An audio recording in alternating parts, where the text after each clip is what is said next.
अभी ये वीडियो में हम स्टार्ट करेंगे, ये आपका कंटिन्यूएशन है the minutes of Mendeleev's periodic table. Okay, so the whole number atomic mass of element cobalt and nickel is same. Therefore, there was an ambiguity regarding their sequence in Mendeleev's periodic table. यानी कि जो cobalt और निकल के जो elements थे वहाँ पे वो दोनों सेम ही थे. ठीक है, तो वहाँ पे एक एम्बिग्विटी थी कि उन दोनों को कैसे प्लेस किया जाए मेंडलीव पीरियोडिक टेबल में. सो यहाँ पे तो शायद उन्होंने एक ही इसमें पुट कर दिया था, बट एक्चुअली तो ऐसे नहीं कर सकते हैं ना. So isotopes were discovered long time after Mendeleev put fourth periodic table, as isotopes have same chemical properties but different atomic masses. So यहाँ पे क्या था कि आइसोटोप्स को सेम केमिकल प्रॉपर्टीज और डिफरेंट एटॉमिक मास हैं. तो आइसोटोप्स तो बहुत टाइम के बाद डिस्कवर हुआ था, राइट. सो उसको मेंडलीव ने फोर्थ पीरियोडिक टेबल में डाला. A challenge was posed in placing in Mendeleev periodic table.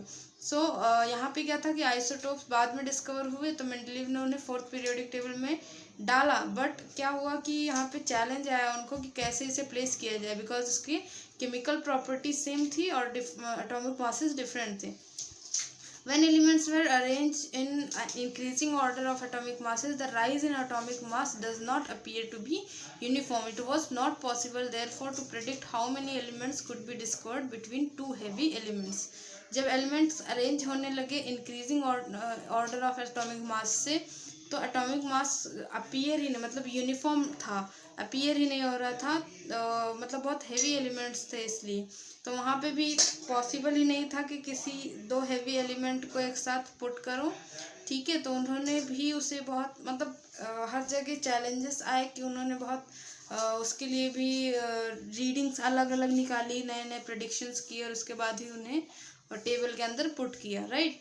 Position of hydrogen shows similarity with halogen group 7. For example, the molecular formula of hydrogen is H2, while the molecular formula of fluorine and chlorine is F2 and Cl2 respectively. In the same way, there is a similarity of chemical properties of hydrogen alkali group 1.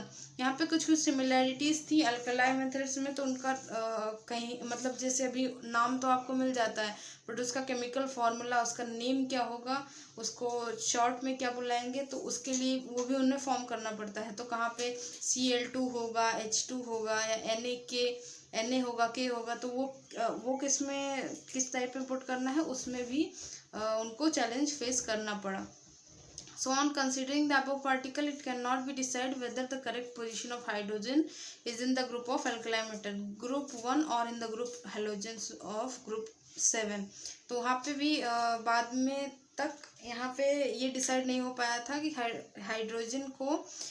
Hydrogen का correct position क्या है, group 1 में रखना चाहिए या group 7 में रखना चाहिए. ठीक है, तो यहाँ पे अभी आगे हम ये हो गया इतना मेंडलीव का मेरिट्स मैंने लास्ट वीडियो में लिए हैं, और लास्ट वीडियो में मैंने लेसन भी स्टार्ट किया है, तो आप वो वीडियो को फॉलो करोगे तो ही ये पार्ट समझ में आएगा. ओके, सो अभी आगे देखते हैं मॉडर्न पीरियोडिक टेबल. सो यहाँ पे मॉडर्न पीरियोडिक लॉ है. The scientific world did not know anything about the interior of the atom when Mendeleev put forth the periodic table. After the discovery of electron, scientists started exploring the relation between electron number of atoms and the atomic number. यानी कि उन्होंने electrons और atomic number को पे relation क्या है वो start किया सर्च करना. So the atomic number in Mendeleev periodic table only indicated the serial number of elements. यानी कि सीरियल नंबर्स थे उसी के हिसाब से एटॉमिक नंबर उनको दे दिया गया था, बट उनका एक्चुअल एटॉमिक नंबर क्या है वो नहीं पता था. So in 1930 AD the English scientist Henry Moseley, मैंने कैसे कहा था कि मॉडर्न पीरियोडिक को हेनरी मोजेले ने बनाया था, तो डिस्कवर किया था. तो यहाँ पे with the help of experiment done using X-ray tube that the atomic number Z of element correspond of that element. Okay, so यहाँ पे है कि this revealed that atomic number is a more fundamental property of element than its atomic mass. मतलब जो atomic number होता है वो ज़्यादा अच्छे से प्रॉपर्टीज़ को फाइंड आउट करता है एटॉमिक मास से रिलेट करें तो। Accordingly the statement of modern periodic law was stated as followed. अभी जैसे उन्होंने मेंडलीव ने दिया था लॉ, वैसे ही हेनरी मोज़ेले ने भी एक लॉ दिया मॉडर्न पीरियोडिक टेबल का। Properties of elements are periodic function of their atomic masses. Okay, so ये लॉ आपको क्वेश्चंस पूछा जा सकता है, तो ये लॉ आप लर्न कर लो। ओके, अभी नेक्स्ट देखते हैं मॉडर्न पीरियोडिक टेबल, यानी कि पीरियोडिक टेबल का लॉन्ग फॉर्म, यानी कि ये आपका फाइनल पीरियोडिक टेबल है जो एक्चुअली एक्सेप्ट किया गया है। फाइनली मतलब यहाँ पे आपके जो नए एलिमेंट्स आएंगे उसके लिए भी जगह है, सब कुछ है, मतलब सब कुछ प्रॉपरली अरेंज्ड है। Okay, the classification of element resulting from an arrangement of elements in an increasing order of their atomic masses. ठीक है, इन द मॉडर्न पीरियोडिक टेबल, यानी कि increasing order of atomic number के हिसाब से मॉडर्न पीरियोडिक टेबल को put किया गया है। The properties of elements can be predicted more accurately with the help of modern periodic table formed on the basis of atomic numbers. यानी कि जो मॉडर्न पीरियोडिक टेबल बना है ये नंबर एटॉमिक नंबर्स पे बना था, और जो मेंडलीव पीरियोडिक टेबल था वो एटॉमिक मास पे बना था। ठीक है, the modern periodic table is also called as long form of periodic table. Modern periodic table को long form of periodic table भी कहते हैं। Okay, in modern periodic table elements are arrange in accordance with their atomic number. Okay, so as a result, most of the drawbacks of Mendeleev's periodic table appear to be removed. However, the ambiguity about the position of hydrogen is not removed even in the modern periodic table. यानी कि जो hydrogen का place था वो भी, मतलब position जो है वो यहाँ मॉडर्न पीरियोडिक टेबल में भी डिसाइड नहीं हो पाई थी। Then we have seen the previous standard that electronic configuration of an atom, the way in which the electrons are distributed in the shells around the nucleus, is determined by the total number of electrons in it.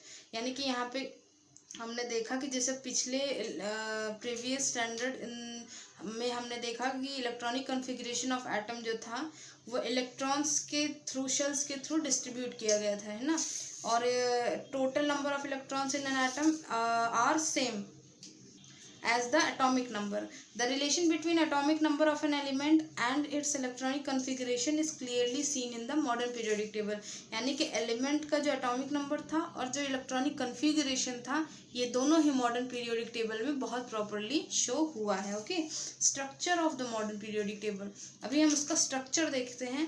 Okay, ये simply आपको question आ सकता है, वैसे brief question आ सकता है, बड़ा question detail में पूछा जा सकता है कि structure of modern periodic table को एक्सप्लेन करो। ओके, तो यहाँ पे क्या करना है, आपको ये पैराग्राफ पूरा रीड करना है line by line. Okay, learn करने की कोई ज़रूरत नहीं होती, बिकॉज आपका जो मॉडर्न पीरियोडिक टेबल है वो उससे अगर आप देख लोगे, एकदम डिटेल में जाके ध्यान से देख लोगे सब कुछ, तो इसको लर्न करने की ज़रूरत नहीं पड़ेगी।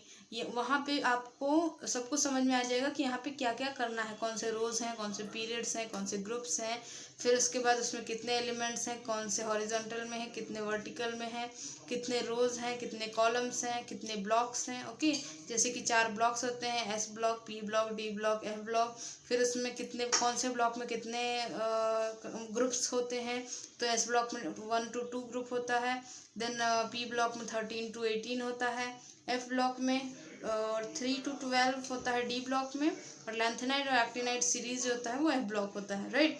फिर एक जिगजैग लाइन बनी होती है वो पी ब्लॉक में, drawing P block of the periodic table, ठीक है। और जो डी ब्लॉक का एलिमेंट है उन्हें हम ट्रांजिशन एलिमेंट भी कहते हैं, ठीक है। और जो एफ ब्लॉक का एलिमेंट है उसे हम इनर ट्रांजिशन एलिमेंट भी कहते हैं। और जो जिगजैग लाइन बनी है उससे हम मेटलॉइड को शो करते हैं, दैट यहाँ पे मेटलॉइड्स हैं। ओके, तो ऐसे यहाँ पे सारी इन्फॉर्मेशन दी हुई है, आप यहाँ से देख लो या लर्न कर लो, या फिर आप जाके अपने टेबल को ऑब्जर्व करके वहाँ पे समझ लो, वो सेम बात हो गई, ठीक है। आगे देखते हैं, अभी हम देखते हैं modern periodic table and electronic configuration of elements, यानी कि जो मॉडर्न पीरियोडिक टेबल है वो और उसका इलेक्ट्रॉनिक कन्फिगरेशन कैसे किया गया था। So with in a period of neighbouring element differ slightly in their properties while distant elements differ widely in their properties. So element in the same group show similarity and gradation in their properties. मतलब जो elements जो same group में थे उनके उसमें similarity show हो रही थी. So these characteristics of groups and periods in the modern periodic table are because of electronic configuration of element. In the electronic configuration of an element which decide the group and the period in which it is to be placed. यानी कि जो electronic configuration बनाया जाता है उसी से हमें पता चलता है कि कौन से ग्रुप में कौन से पीरियड में उसे उस एलिमेंट को प्लेस करना है. राइट. और इसके बाद अभी हम देखते हैं ग्रुप्स एंड इलेक्ट्रॉनिक कन्फिगरेशंस. ये रहा. ओके. सो यहाँ पे हम देखेंगे you will find that the number of valence electrons in all these elements from group 1 that is family of alkali metals in the same. Okay. So यहाँ पे हम देखेंगे कि बहुत सारे वैलेंस इलेक्ट्रॉन हैं सारे एलिमेंट्स में. ओके. और ये फैमिली ऑफ एल्कलाई मेटल्स से आते हैं. Okay. Similarly if you look at the elements of other group you will find that the number of valence electrons belong to the group 2 that is the family of alkaline earth metal. यानी कि जो अगर आप ध्यान दोगे तो अगर ये जो एलिमेंट्स ऑफ अदर ग्रुप्स हैं बाकी के जो ग्रुप्स के हैं वो वैलेंस इलेक्ट्रॉन्स हैं बट ये जो नेम दिए हुए हैं ये family of alkaline earth metals से आते हैं. ये अल्कलाइन मेटल्स और ये अल्कलाइन अर्थ मेटल्स. ठीक है. देन इसके बाद यहाँ पे भी कुछ नेम दिए गए हैं और ये आते हैं हेलोजेंस के ग्रुप से. और going from top to bottom with in any group one electronic shell gets added at a time. एक एक इलेक्ट्रॉनिक शेल ऐड होता जाता है.